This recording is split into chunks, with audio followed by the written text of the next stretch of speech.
Salam everyone, Inch'Allah تكونوا بخير. Donc اليوم le cours تاعنا راح يكون sur l'utilité de quelques champignons dans les différents domaines. Commençons par le champignon inférieur. L'exemple qu'on a est le genre Entomophthora. Donc ce champignon utilisé par les agriculteurs généralement contre les insectes phytopathogènes. C'est ce qu'on appelle la lutte biologique contre les insectes phytopathogènes. Alors, après l'introduction dans les champs, Entomophthora produit des spores qui présentent des épines à la surface de ces spores et qui assurent la fixation sur la carapace des insectes ravageurs.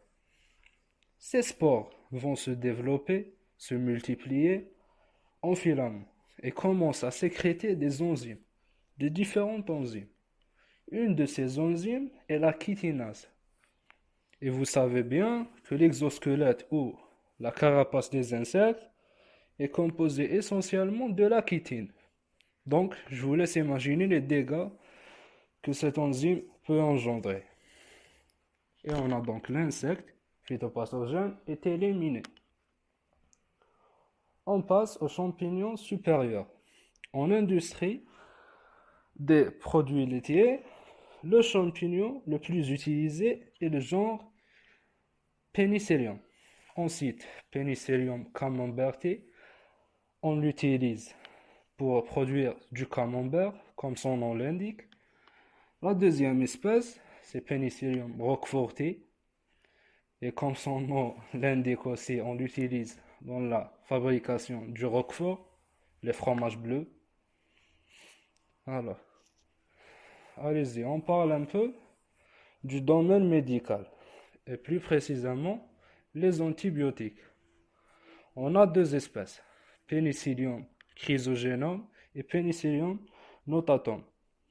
Ces espèces synthétisent 7 différents types de pénicilline.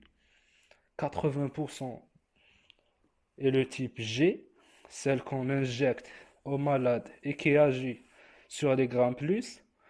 Les 20% restants, c'est les autres types. La deuxième espèce qu'on a, c'est Alaromyces flavus. Il a la même forme que Penicillium, donc c'est pas la peine de répéter. Ce champignon synthétise un anticancéreux très important appelé la taxol. C'est ce que les médecins utilisent en chimiothérapie. C'est contre le cancer. La troisième espèce, c'est Thoriolopsis.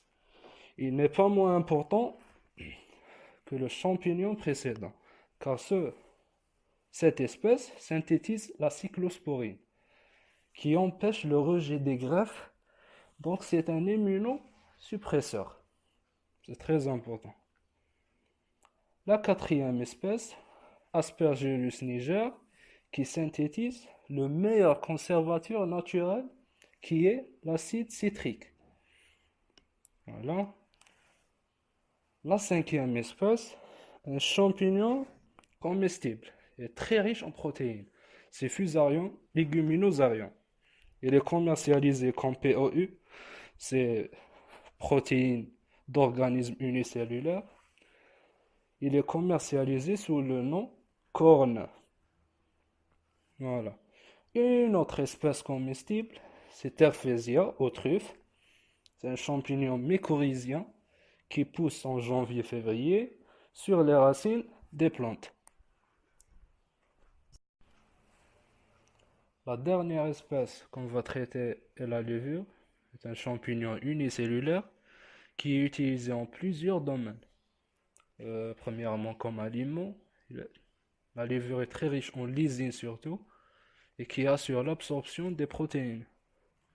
Deuxièmement, la panification, donc celle qu'on utilise pour fabriquer du pain. Aussi pour produire de l'éthanol par les mécanismes de fermentation. Et dans les pays étrangers, pour produire les boissons alcoolisées, les différents arômes et goûts, etc. Et même comme médicaments. Elles sont appelées les ultra-levures. Et elles sont prescrites après les traitements antifongiques pour remplacer la flore intestinale fongique qui existait déjà et qui nous aide à dégrader quelques éléments nutritifs.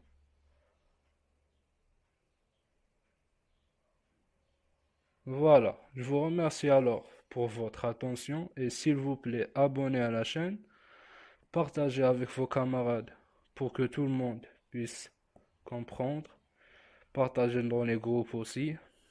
Voilà. So see you next time, inshallah. Salam.